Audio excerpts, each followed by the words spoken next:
segment of the show for today. The topic is the Tennessee Board of Regents, and we're talking to Chancellor Charles Manning of the Tennessee Board of Regents.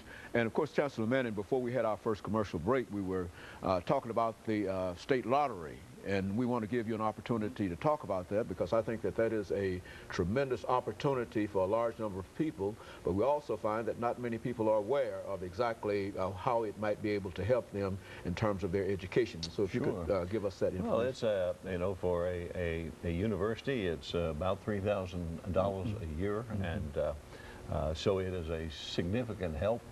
It is, you know, by no means covers all room and board and tuition, but it's a very significant help people to go to college. Now, it's not for everyone. You know, it's you've got to have a B average beginning next fall, and you've got to have to maintain that average. And I guess you know, one thing I'd emphasize with your audience is you add up 4 or 5 years of education at $3,000 a year, and that's a lot of money. Significant amount of money. So it's terribly important to maintain that B average and not lose this, because once you've lost it, it's gone. And you know, there are a number of strategies that you I ended up in chemistry. Not everybody finds math and science easy. I had a harder time with history. Probably that's why I moved out of history. You know, one strategy is, you know, if you're on the edge, make sure you're taking things that you really like, enjoy, and know. You know, you've got to make sure you maintain 12 hours to have a full-time load as you're doing this.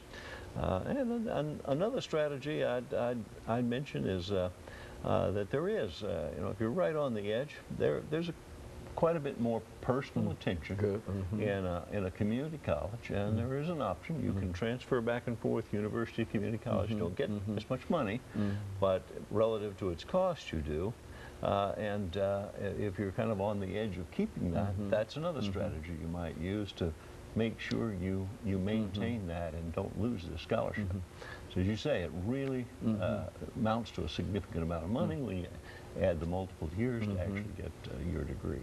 You know, I think one of the things that many students probably don't understand is that it's good to major in whatever.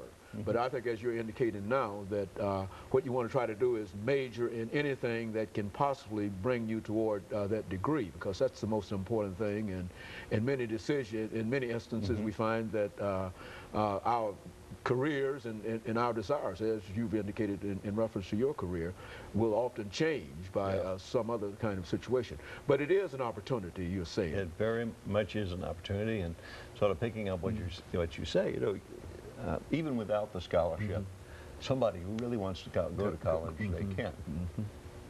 But they may have to borrow money. Now, sort of the worst situation to have is to have borrowed money going to school and not finish.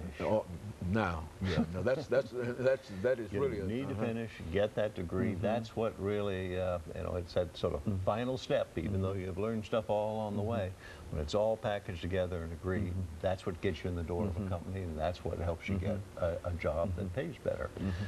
And you know, all you know, kind of national look at this, your lifetime earnings definitely correlates with the amount of education you have going up with increased education. So it's very important to finish.